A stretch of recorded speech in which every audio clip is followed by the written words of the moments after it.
I will be just appointing the questions to our professors over here, so that's basically my role. All right, just discussing a little bit. So our main problem over here is how can we improve student engagement and attention in class? We all have our issues. We do have that in mathematics and with a foundation in mathematics, and we have lots of these issues. Using iPhones or telephones during class time, iPad for a different reason and so forth. So we all know this thing. And how can we actually engage the students? What are we hoping to get some practical advice out of this discussion for us to follow if possible. So let me introduce you to our panelists. First, we have Dr. Zalfa Rahimi. She's from the College of Humanities and Social Sciences, Translation Studies Department. Rihani. Yeah, it's hard to spell that. Yeah. I'm sorry. Thank you though. Thank you. Then we have Dr. Faisal Safi, correct? Yes, absolutely. Good. From the College of Engineering, Electrical Engineering Department. Thank you. And we have Dr. Kasim Al-Shanak. Yes, right. 100%. From the College of Education, Curriculum and Instruction. All right? So, each of our panelists will answer either one or two questions. If it is one question, they will take 10 minutes to expand their ideas, and then there will be some interaction, right? Some discussion, hopefully. So if everybody's okay, we can start with our first panelist, Dr. Rihani, right? Thank you. Got it. Okay. The question is, from day one through graduation, the goal is to provide students with educational experiences that will make explicit the connection between theory, skills, and values, so that students understand the professional context of what they are actually learning.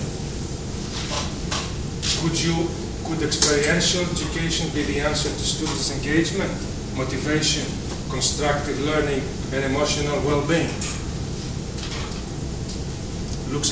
Sounds like an essay question. It's not a 10-minute question for sure. Okay, let me just, shall I start? All right. Let me just introduce experiential learning for you in just a few points. Basically, it's learning by reflection. So the student has to have a choice about what he or she is doing, try it, and then reflect himself or herself on what is done, what is being done, and then after that modify it, okay, and after that redo the whole thing again. All right. So instead of doing without reflecting and doing just routine-like, all right, the student is having his or her own reflection on the task that is chosen by him or her for a specific purpose. This is in lump sum the idea of experiential learning. So the idea is, if we can, and it's an eye-opener for me, because I always wondered, if I am doing flipped classroom, why is it really flipping back to me? All right? And I realized that every time I did something and I felt that it's flipping back to me, and when I went through experiential learning information, and I watched videos, I watched even videos about kids doing experiential learning. Of course, the kids don't know that, but experiments applied on them, and I realized that I'm really taking the reflection from my students. This is where my mistake was. That was the missing link for me. Instead of letting them do the reflection on their work, I was really taking the work of a group of students, giving it to another group of students, thinking that I'm creating collaboration, all right? And sometimes, because of time constraints, I was taking from all the class the reflection activity, and I am doing it with them on the blackboard, but they were looking forward for me to give answers. You see what I mean? So this is how it was flipping back to me. With experiential learning, you really keep that responsibility in the hand of students. And instead of having them reflecting on the work, not at the level of final assessment, it's at the level right now, learning at the learning level, trying and making mistakes and whatnot. So the student ends up learning from the mistakes and learning from the achievements. So with the mistakes, he is improvising new things according to the goal that he specifies for himself, because then it means something for him. This is the emotional dimension of experiential learning. So in this sense, it is individualized, and then the student has passion for them because he has a goal that he created for himself or herself, instead of me creating something that is not relevant to his interest or his life goals or career goals or whatnot. So does the student create their own, like do they create their own guidelines for the reflection? Or do you have specific guidelines in mind for them to think about as they go through the reflection? Because you said it's not on the assessment level. Assessment level, you create perhaps the questions that they have to think about. But when if it's, you know, a learning experience, who creates those guidelines? Do you leave it totally free and open for them to reflect? Or do you create the guidelines? That's a good question, because we need to also specify what the skills that are needed to be developed in this class according to this level of class or whatnot. I don't have to really specify one thing, one subject matter. So let's say you have to, let's say like I teach translation studies. So if I want to train my students in the skill of register and tone, right? I said, okay, bring me text to your liking, all right? You choose where we can discuss register and tone. And I don't specify the field. It can be literature, it can be legal interpreting, it can be anything. So students are open to choose what they want. So this is where I really give them responsibility of choosing the content instead of me choosing the content for them. If I choose the content for them, then they will expect the reflection and the assessment from me. But when they take from step 1 to step A to step Z, the responsibility of the content, all right, then they have to provide also the form and tell me, okay, so where do they go wrong? Of course, the theoretical background in terms of what is register and what is tone and what's the difference between both of them. Register, for example, it's if you say to someone, I shall see you tomorrow. Okay, this is very formal. And then I won't see you tomorrow. This is informal. But with tone, you can tone is something else. Hi, how are you? And then hi, how are you?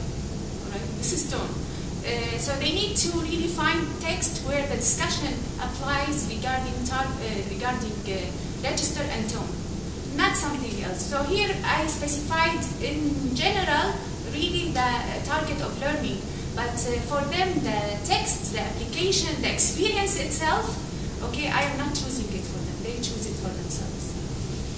So this is the whole idea, how we can make it individualized and how we can make it meaningful for them and how we can make it experiential, and they really take control of the path of their education.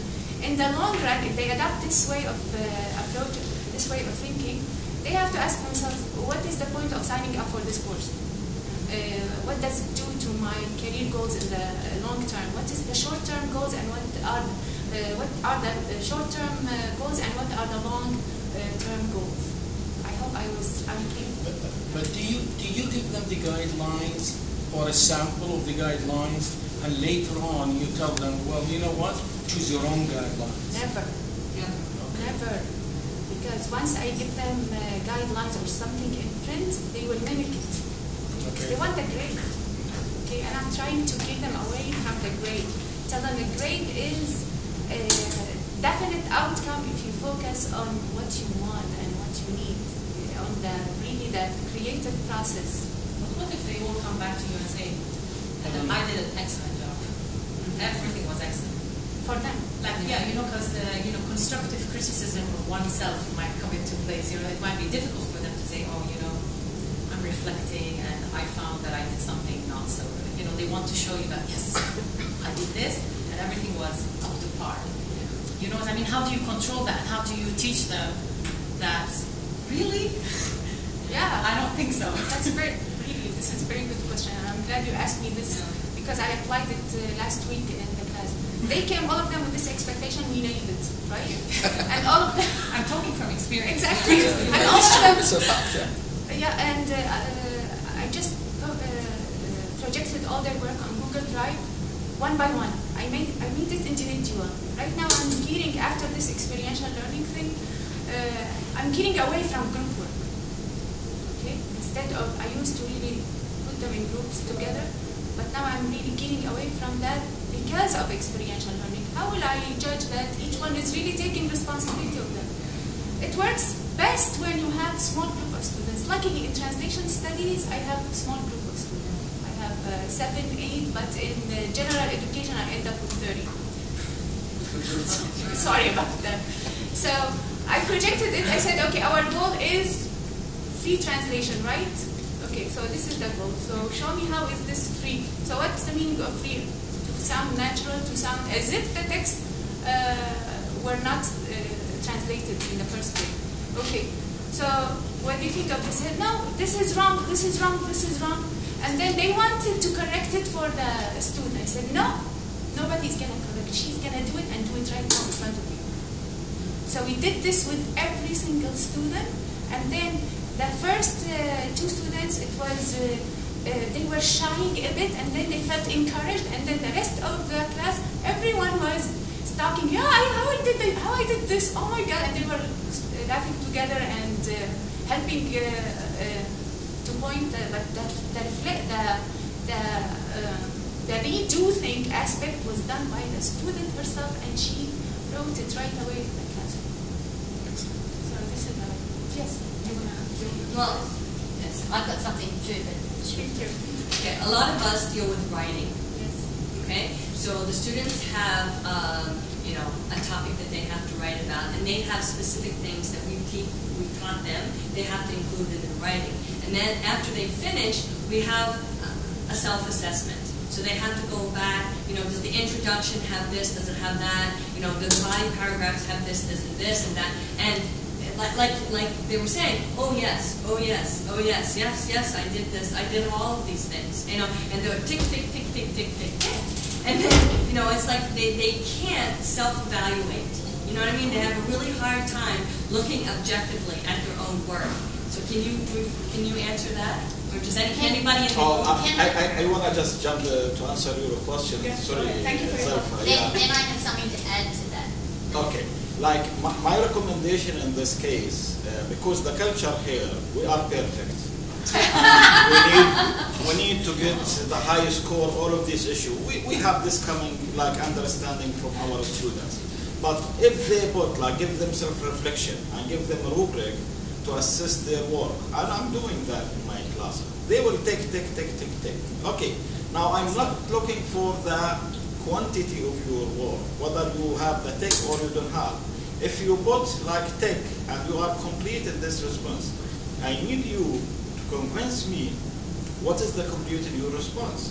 And the productive, immediate feedback will help too much to the students. Okay, did you see, I don't want to embarrass him in front of his colleagues in this case, but this area, according to this criteria, I can see in your writing, yeah, there is no grammar mistake, but the quality of your sentences is not complex sentences I examine.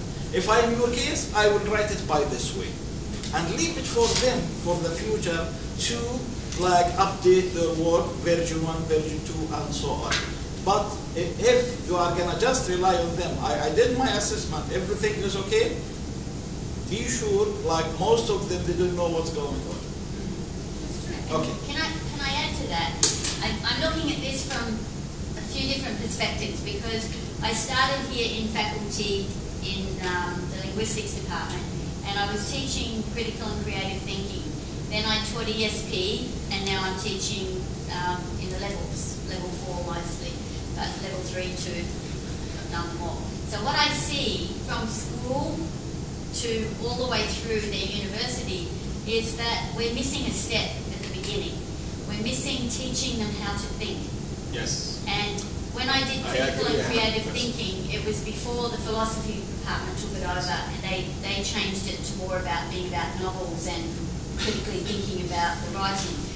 I did it from a different perspective. I was allowed to write my own, and I did, and I taught them a lot of things about thinking outside the box. And I used the Disney technique as well for being creative. And I still have students contacting me saying that those things really helped them in their studies, because instead of a final exam, they had to do a reflective journal. And I wanted them to tell me in that how what I was teaching them affected their other studies, right? I wanted them to use, like I taught them study skills in that course as well. And so I was getting a lot of feedback, and I've still got all the journals that they gave me because they were so good. They actually made me cry. They were that good, showing how much they learned, and I loved it. And now I think we're missing that, because they come in the levels and they're trying to be like they were in school, following the guideline, right? Ticking the boxes to pass. And they're not thinking outside of that.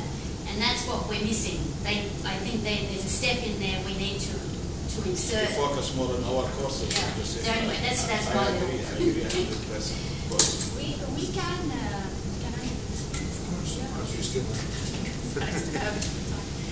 What we can do is, instead of having box to be ticked, give them the do thing. Because if it's experience-based approach, then I need to give them do. So I'll give you an example of an assignment I gave them. Said, okay, I don't give the whole text, by the way, to translate, because they would put them through Google and give them back to me. So I just specify the problem area in an article from real life, from the media. So I gave them articles about Victorian Muslims. I gave them articles about Donald Trump election, the response to Donald Trump election from Muslims and non-Muslims and whatnot, all that current events. So they live there, they know what's going on. And then I specified really the problem areas in translation, because this is when we translate. This is when we pull on our training to solve this issue. It's not like in, fi, on, ala. This is easy, right? And then I said, translate these segments, literal translation, then translate them free translation. But if I were to do it traditionally, I would tell them, translate this according to free translation, applying the criteria of free translation 1, 2, 3, right? So I imposed a description. And then for her, she will think, yes, this is, I applied 1, 2, 3. But when it's do literal, and then redo it free, and then if she sees both of them the same, then she has to reflect, say there is something wrong. And then I'm not really applying what I was trained to think. You see what I mean? This is it. So she still has to think herself. Instead of, I used to take this aspect of reflection either by me or give it to another student or another group of students. And this is where I felt that everything is falling apart and it's going back to me.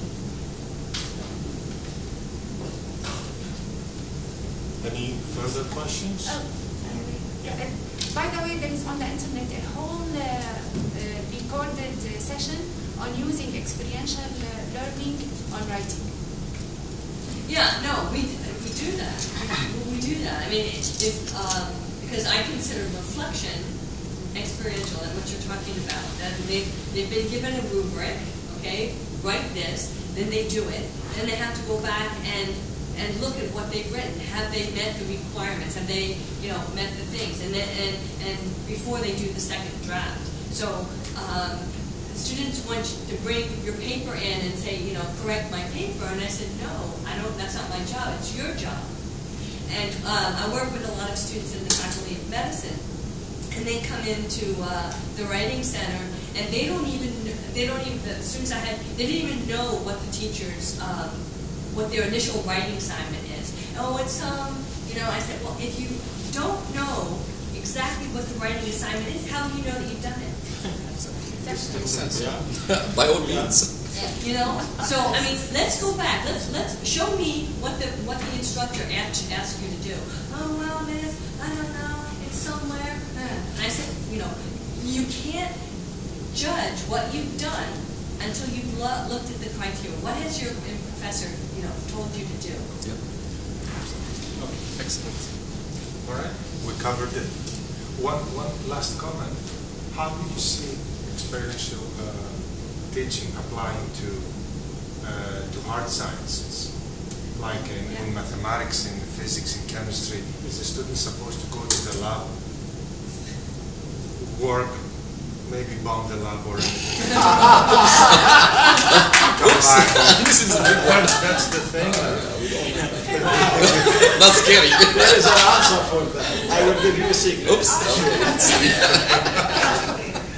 Okay. In fact, I asked, do you want to answer it?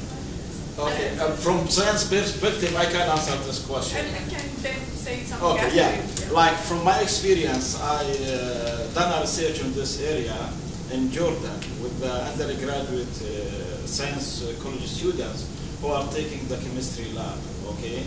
And it was a general chemistry lab. In order to came up with all these issues, not to bump the lab, we didn't have chemicals, we didn't have enough stuff, so we designed what we call the virtual lab versus wet lab.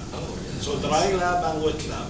So through the internet, we have the software. During that time, it was in the early 2000. We bought the online instrument from Canada, and it was the students, they were able to design their experiments, to change the parameters, everything, get the results. It was an open lab activity. It was open like all the day. They didn't need to come in specific time. And after that, at the first week, they were facing some difficulties. Later on, they were experts on that. And they would love to study in the higher level by using the dry lab strategy. And some arguing about this, okay, they are not going to know how to wash the water bottles, use the titration, blah, blah, blah. We did a case study by a group of them from the next lab, and it took them just 2 weeks to acquire these kind of skills. So the solution now, by going to the virtual practices, and in science, there is a huge world in this. You can prepare your students, you can give them tasks in advance, whether it's a flipped classroom or just like a case study, and your students will be involved, and this will be part of my answer.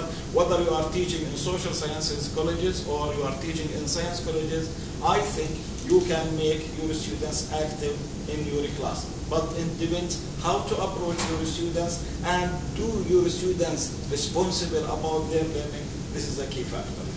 I'd like to add just to this is actually the virtualization of labs is actually has been started long ago, not very, very long ago, but relatively long, by a leading company in the US called National Instruments. Yes. They are the leading company. Why? Because they build virtual instruments. And these programs, they are called VI programs, and they build what it's well known like LabVIEW. Okay, so LabVIEW is like a virtual lab, especially for electrical engineering as my perspective.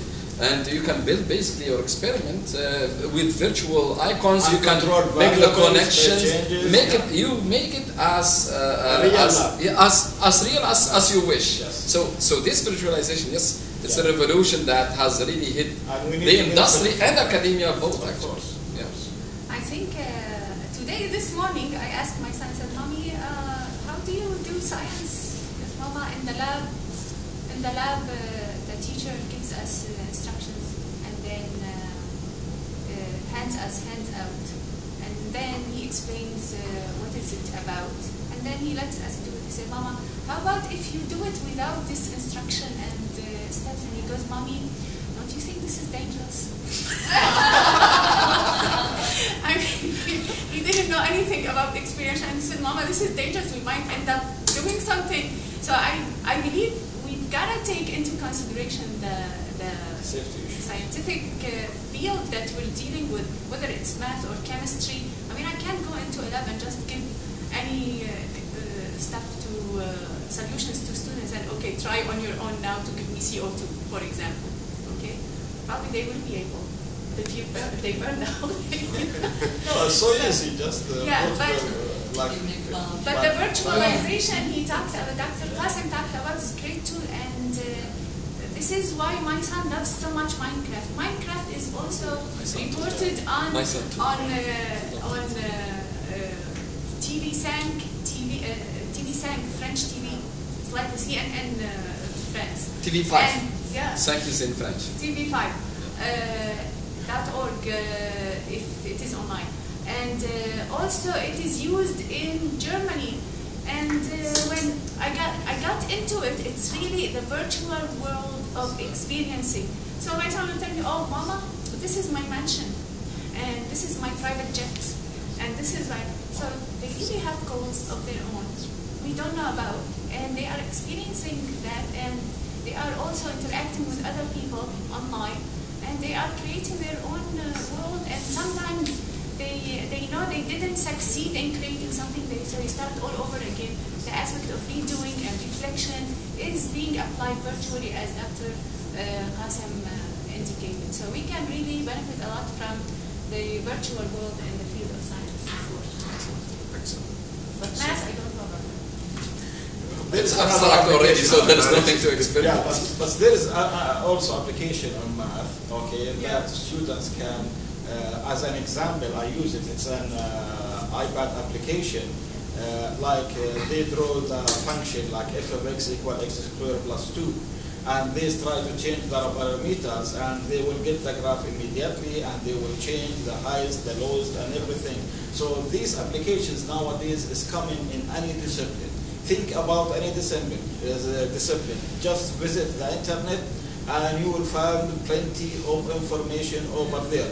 Now, learning resources is too much, but we need teachers, instructors to be familiar with and to select the best and help their students to acquire the skills of navigation by which they are going to get this information. Exactly. The bottom line is that we do it subconsciously. The whole process, we do it subconsciously. What we're doing here is make students aware of this subconscious world of learning. See, that's the other thing. They take information from the internet and they don't really interact with it because it's from the internet, so that's the source. And then they put it in whatever research paper, whatever they're doing, and when you point out, so what does this mean? Okay, and they can explain it to you, and you say, well, write that. Because what they've done is they've copied and pasted, and they haven't really interacted with the information until they put it in their own words. I mean, I'm sure you do this in the translation study as well, but in order for them to really interact and understand what it is that they're getting from the internet, they have to be able to modify it and say it in their own words and talk about it. And a lot of them just, copy, paste. Yeah, this is the instructor role now, comes after that. Okay, what's your role as an instructor? Because it's common practices here. Whenever you ask anything, they will go to the internet, copy, paste, and paste it. Now, you need to discuss this with me, you need to present it, you need to challenge their ideas. Who wrote this? If they are going to present it, they didn't even be able to read it. If you can't read it, how you are going to understand it? Exactly. So it will be completely, this is from the internet, it's rejected. Please, I need your own language. Yeah, that's right. But this is where it's lacking. You see, there's a step, as somebody said here, there's a missing step because they've never done that before. They have never. You may have them for the first time in faculty courses, and they had never in their life paraphrased anything. Maybe it will be the last time they You go to another instructor. know what I mean? Yes. So here we are with our expectations. I expect you to do this and this, and then we're like all surprised. But they've never. I mean, I have these discussions on a daily basis with my students. The things that they have not done in high school or in school, and then we expect them to do it. Yeah. You have to. You can't do nothing but empathize with these students. Yes, I agree with you. There's a missing. And there used to be a longer time in the foundations program to help them, especially with the writing. I think writing takes some time, but now we have just a few weeks. and that's it, and that's barely enough time to get through what they want us to do. And every time that they're jumping through higher hoops, so the expectations are raised exponentially, and they just can't function. They're not taught study skills. They don't learn that in school, and they don't know. They didn't practice it, Yeah. not to. Exactly. It's much better to practice that. That's exactly right. And the other thing that we find is, okay, in the schools, they're allowed to help each other. Okay. They are allowed to cheat. They are allowed to do Well, blah, yeah, blah, I'm not blah, saying blah. that. I'm not saying that you said that. I'm saying they're allowed to help each other. I think we can Yeah. Okay. Move on Anyway, to so Dr. what happens is Faisal. when they get to us and we say, no, you're not allowed to cheat. It's collaboration, it's not cheating. No. All right, Dr. Faisal, from your perspective, educational psychology with blended teaching techniques, how can we improve, engage students more, and enhance their attention in class? Okay, thanks so much, Dr. George, for the short introduction.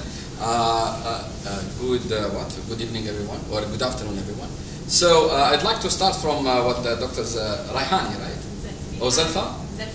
Oh, Zalfa, Dr. Zalfa Raihani. I'd like to start from her point, but before that I have to underscore a comment about math. There's actually an interactive tool, it's called MathCAD, and especially the previous, before it was bought by PTC company, it was an interesting tool in which you can build the function, put the parameters, and play with the parameters like, on real time. And not only that, whatever you do, like changes, it will be recalculating the sheet, they call it a worksheet, and then boom, they can learn the functions in real time. And they don't need to, mingle or waste their time. So it's an amazing tool, and it's adopted both in academia, but mainly in industry.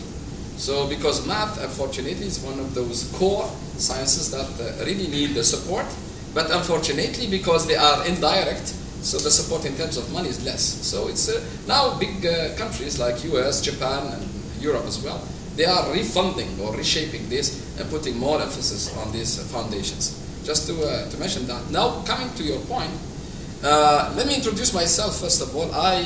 My business, if you want, my work is actually on implementation of intelligence in electrical circuits or in electronic devices, if you want. I don't want to talk about my CV, it's not the right point, but what I'd like to say that intelligence is an important factor that needs to be revived in our students. And why we are doing that? Because at the end of the day, why we are teaching? Seriously, why we are teaching? Are we teaching to store information and then recall it in the exams? Is that the point?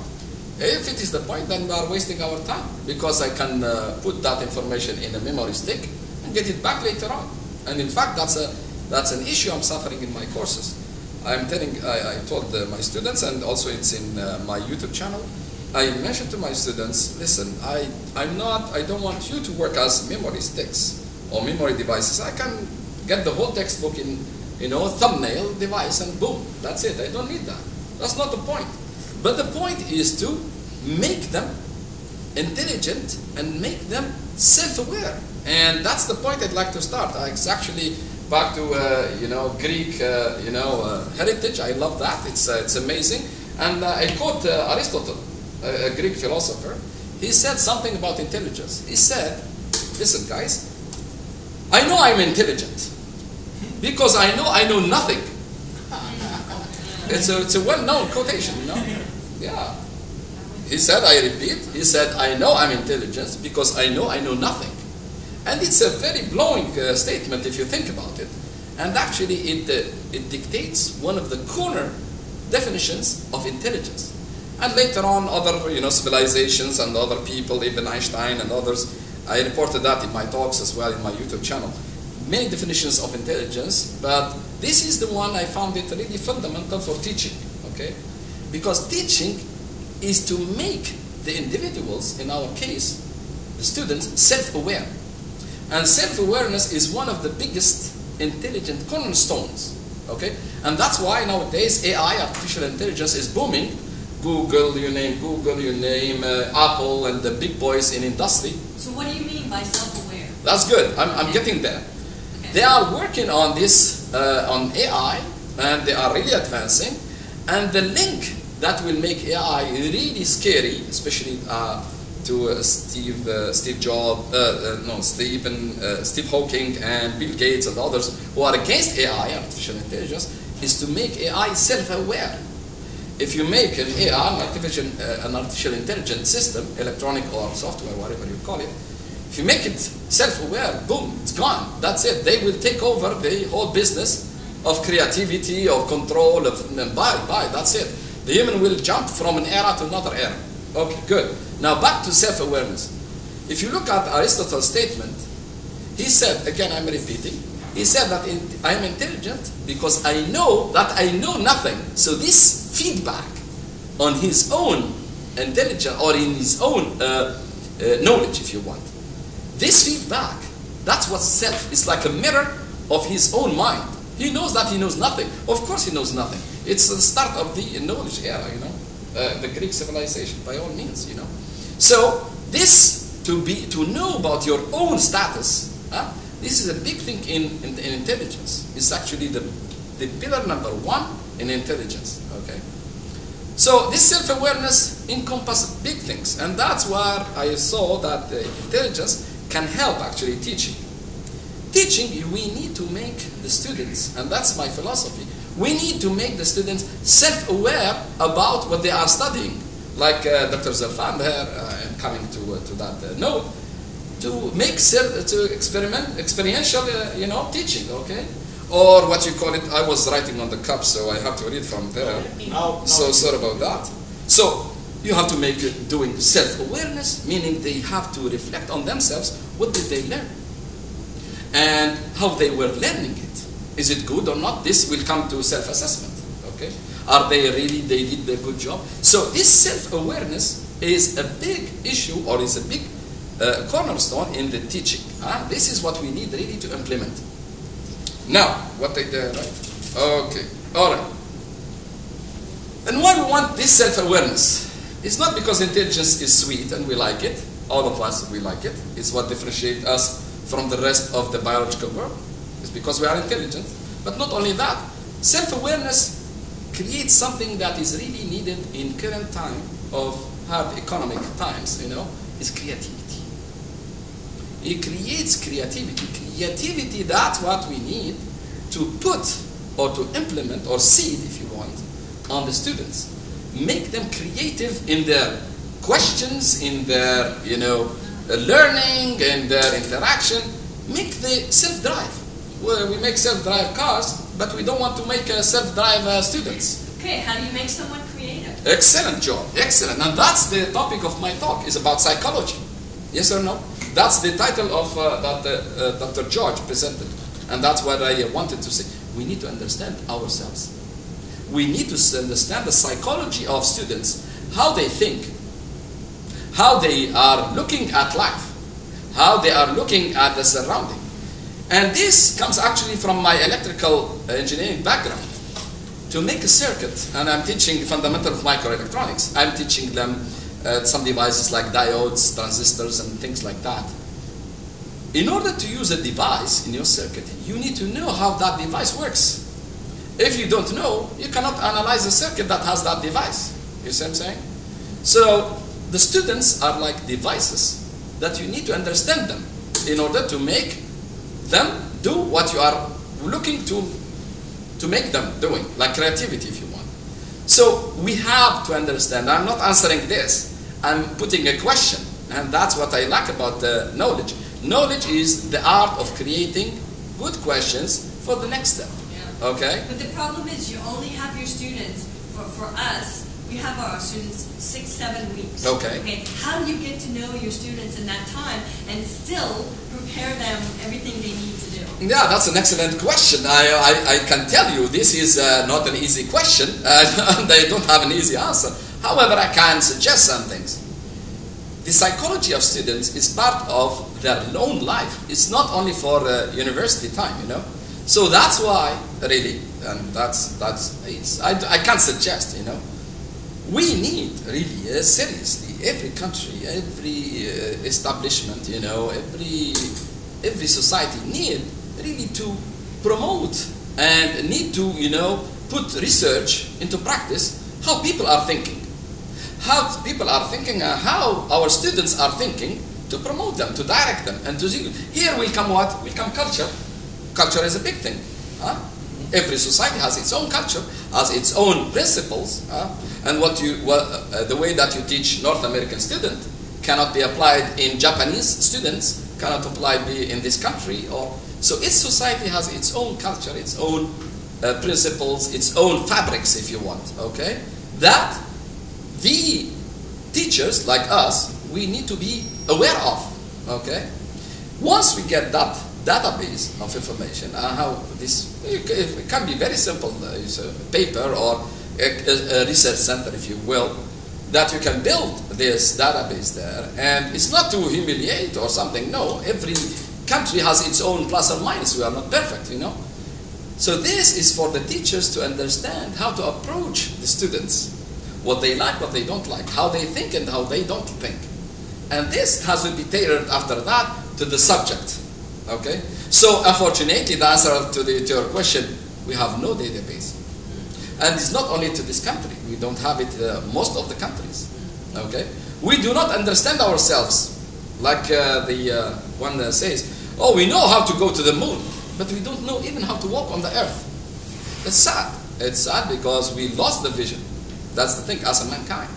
Few research, I would say, I haven't really, but really I was searching these things, and few research really, as far as I am aware of, talks about these things. This is an important step for the teachers, for the educators, to know how this, once we know these things, then we can tailor that to our education and make self-aware students, use them to think about themselves and how to learn, and then let them learn by themselves. So basically the teacher role in my philosophy is to seed the knowledge and let it grow in their minds. And then that's it. The rest is history.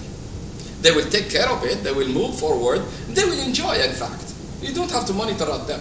So you will sit in there and see what's going on. If they go in the wrong direction, you give them advice. Why you tell me that? Because I tried that, and they will, oh, thank you very much. Now I know, I will go to the next thread, the next way.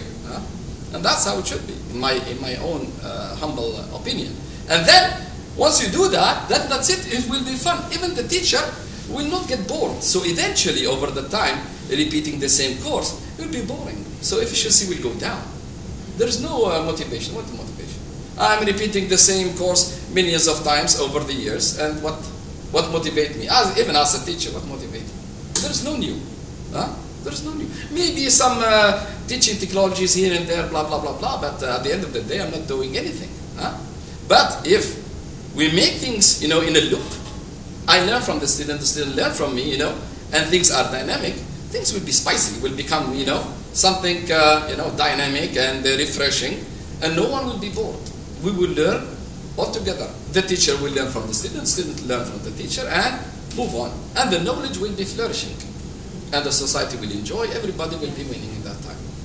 I think. That's my humble opinion. I can give you an example. Go ahead, please. Everything you said, fantastic. Thank you. You nailed it. Thank you so much. You nailed it. And I'll tell you why. I'll give you an example. I teach level 3 writing. It's about IELTS. So every day for the past 6 years, I hear, oh, I can't wait to get the IELTS. When they walk into my classroom, oh, I can't wait, teacher, I have to write an essay. It's all about IELTS. And one day, it was last quarter actually, I lost it. I said, everybody just stop. Is it really, is this really about the IELTS exam? Yes, of course. I'm writing this essay for the IELTS. I said, but have you ever thought further? Silence. Further. Where? What do you mean? Have you ever asked yourself, why are you here? They look at each other. And then I hear them in Arabic, my dad wants me here. My mom wants me here. I don't want to be here. This is what goes along with it. And then I said, what are your goals? I asked that question. Have you ever set goals? But let me tell you, they were so interested in that question. All eyes. Goals. What are those? What's that? Have you ever said, like, in 3 years, where do you want to be? In 4 years? Never. Never. They love the rhetoric. They love the conversation. got them thinking. That's right. We had a discussion about dreams, goals. You created the loop. future. You created the And you know loop. what? I could care less about the essay that we were about to That's write it. because that made sense. Yeah. You're trying to teach something for them to make it applicable in their life. Exactly. So that they can make sense out of it. Exactly. And they don't have that. That's right. They don't That's have right. that. That's Because right. every teacher did that. Yeah. And got them. You are doing making that. them self-aware, basically. You're making them self-aware about what they are doing. Why we are doing that, or why this is for. Yes. But everybody has to do that. That's the thing. Everybody has to do So that. that's why it's a universal. It's a universal concept. It's not a concept that you can only apply it in electrical engineering or math Yes. or history or no. It's a universal concept. As I mentioned, Aristotle, when he said that statement, you see it look at it funny, but if you look at it really seriously, yeah, I'm intelligent because I know nothing. He knows that. That's a big achievement. So because it came back to him, so he looked like in the mirror, and that's the education. It's like a mirror. You're making a mirror. Oh, what are you looking here? Oh, there is nothing in here. So I know nothing. So that's the education purpose, is to make the students self-aware, and this make your life much easier. Because you have the experience against the students, they have no experience, and that's an answer for you, that the students, they have no experience. How can you teach them and you assume that they know something? But if you just create a seed and let them do it, and just you stay there and you feed them the experience, like you are putting some water to that plant, little by little, as they grow, and at the end of the term, oh, what did you learn? Oh, I learned a lot, I learned this. But if you do it the classical way, which is the common one, it's a memory.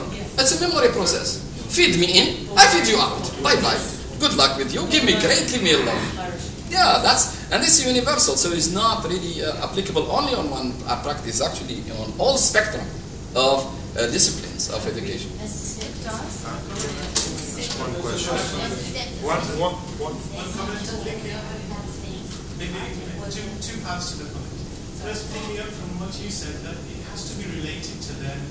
So, context is very important, and in my own courses as well, and I guess it may be applicable in other courses. In English, for example, if the textbook came from an unfamiliar context, you end up explaining the idea. I'm sorry, they don't even know anything about their own context. This statistical question, like what's the average baseball score for such and such place? They have no idea what baseball is. But when you delve into this, is the next part of that is they do have a context. It's just that we're not familiar with that. That's right. So the next stage for us as instructors, as lecturers, is to listen as well. That's right. So if we start to listen, like what you were doing when you asked them the question and they started to open up and then started this self-awareness group, as soon as we start listening, we'll understand their context. It happened to me, I can give you a specific example. Just yesterday, I'm in engineering. I set a problem relating to water conservation. I asked them, what's your context? I said, okay, tell me something relating to your town, your city, your village, your home, your car, your university, relating it to them. A couple of examples. One, he said, my family, we have a farm, and the irrigation system there called Falaj. The irrigation system there, we still have a guy who comes every morning and he has to open the sluice gates manually, and it's a whole system that takes all day to do, and so I never knew this system existed. And so I said, okay, there's a possible project from his context. A second student, very interesting, he said that there's a situation in this country where people dig wells on their own land and take out water from, what's it called, the water table. So from underground, they're collecting water. This actually officially is illegal because it affects the overall, because this is called aquifer, I think, if I'm not it's called the tragedy of the commons in terms of environmental issues. When everyone is taking from something which is a common resource, and they're affecting the whole country. So that's why it's actually officially it's been classified as illegal, and you can get fined for it. But everybody's doing it on the quiet. So he mentioned this to me, and I said, okay, is there a way that we can find a solution, an engineering solution to this problem? This is their context. We're not familiar. I never knew anything about both of those stories. I'm from from England. I never. You know, I don't like that. I don't want to step in a farm. I'm from a city. You know, so it's listening to them. This is part of it. The second point was relating to motivation. The focus, especially, for example, your example of IELTS, there's three categorizations of motivation. There's compensation motives, which is give me something, give me marks, give me grades, sir, please, I need an A. Compensation motives, and in the future, we're also in the same boat. I need a salary increase. But it's still compensation motives. It doesn't go away. It's intrinsic in our nature. Second is proficiency motives. This is the thing that we have to develop in our students by self-awareness. Absolutely. Is to make them feel that I want to learn, the desire to learn. Yes. So proficiency. Oh, I learned how to do this. What I call again Aristotle, the eureka moment. The eureka. When The aha. something clicks and you go, oh, I get it now. Yeah. It's a eureka moment. So this is proficiency, and this is consistent in any course. And third is moral motives. And again, moral motives relating to, am I doing something good? And this is where it leads back to, like you mentioned about, I'm here because my father said, I'm here because my mother said. So the moral motive is, I want to make them happy. I want to help my country. I want to, do something for the benefit of my people. So on. So if we can link, we definitely link to the compensation motive.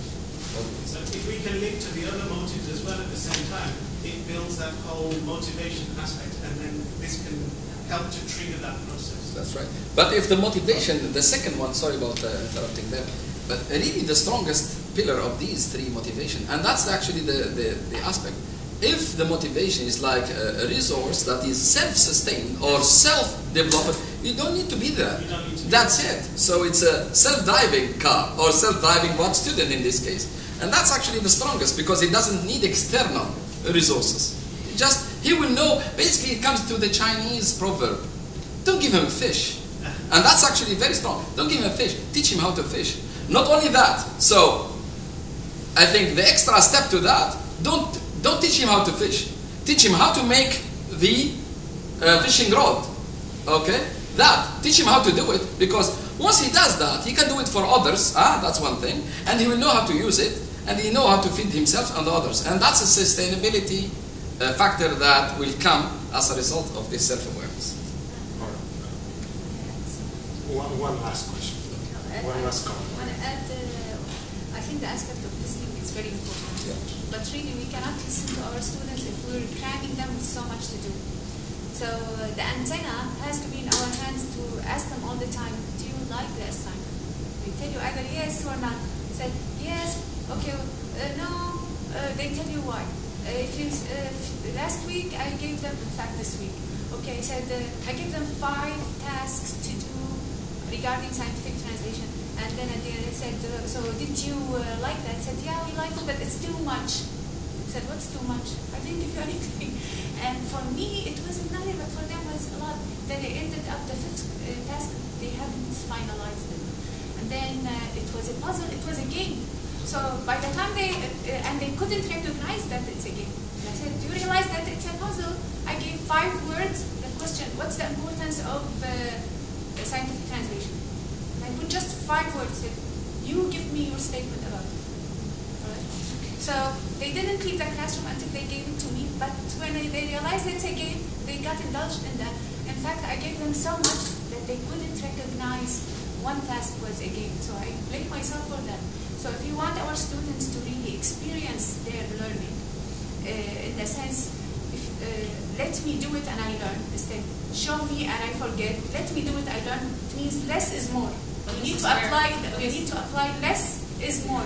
In cooking. I believe that 100%, but this is where the system fails us sometimes, because I have a deadline to meet, I have an objective to meet in less than 7 weeks. Yes. And it's boom, boom, boom. So that's where I'm very limited. I agree with you, and I have the same. I have the same issue, but I thought I really weighed that because I'm language field too, like you, and learning language and improving it takes time. It takes time more than 3 months or 16 weeks. per semester. But where less is more, and if I want to raise their level, I started picking difficult text for them instead of, this is the only way I could compromise really the limitation in time. So let's move on a little bit. Yes? If that's okay. To the final two questions. Some research-based practices, please. To enhance engagement. It's okay, but I wanna, part of my answer, I would like to thank you as an audience and as a panelist, because you were very smart in answering my question. So I will just wrap up things together. It's okay. Oh, yeah. Thank you very much. Thanks for coming. Today, but we have appointments, so thank you very much. Thank you. Take notes. So just in my response, because most of the main points that I'm going to address in my answer to this question comes from the audience, which is I appreciate really, but I need also my colleagues in the panel, they contribute to this question. But I need to focus on some main issues that we need to take in our account, and it's supported by the literature-based research in this area about students' engagement and teaching and learning. One of them is the motivation, and this is a big important issue. We need to focus on our, in educating our children, our students, how to be motivated. And the most important thing, as Dr. Faisal mentioned, that we need what we call intrinsic motivation. Intrinsic motivation, something coming from your inside that you would love to learn, that you would love to achieve your mission, your goals, and all of this issue. Whenever you put your students in this stage, I think they will be able to be responsible and accountable about their learning. And it will become their responsibility, not your responsibility as a teacher to teach. There will be the responsibility to learn and continue in their learning process. Other important issue, you need to set goals for yourself. Okay, and the audience mentioned this point, and this is an important point. In our culture, in our context, we don't have this as part of our agenda. If you ask 1,000 students across universities, what are your future goals? You will get, I don't know. It's part of this culture. If you ask the same number of students in the Western culture, American cultures, Canadian cultures, you will find 99% they know exactly what do they want from their life. Okay, after 5 years, after 10 years, after 20 years. Here, we don't like nurtured to plan for our future. The events will control our life, not us will control our events. So you need to focus this and educate your students. Other issues, there is a big gap between education at the school level and education at the university level. At the school level, mostly it is spoon-feeding strategies. They expect for everything from the teacher, and they jump directly. They don't know how to swim, and they jump in a river with a 200 depth. And the fast run. And fast run. To make it worse. You need to think, you need to solve a problem, you need to do that and that and that. Right. This will not work. So there will be a transition state or intermediate state. In order them to be problem solvers, thinkers, creatives, whatever, you need to teach them, educate them how to do that. And don't start with big, complex tasks. That's right. The simple one is the most suitable one. And connected, as Mr. Muhammad mentioned, to the context. Yes. There is, in our university, there is a big problem. Most of the instructors who are coming, who are not familiar with this culture, even the Arab instructor, by the way, we don't know this culture, the UAE culture 100%. Even we talk the same language. We came to this culture and we don't know too much about it. How about the Americans, the Canadians who doesn't know anything about the Arab culture? Even worse. They will get lost. So the way of communication, to ease communication between any two partners, they need to have common language, common culture, common context. If these are missed, what do you expect out of any learning process? Very hard. Other issues, as an instructor, I recommend for you to set your norms and procedures and goals from the beginning of the school year or the semester. That's it. This is my policy. This is my expectation from you.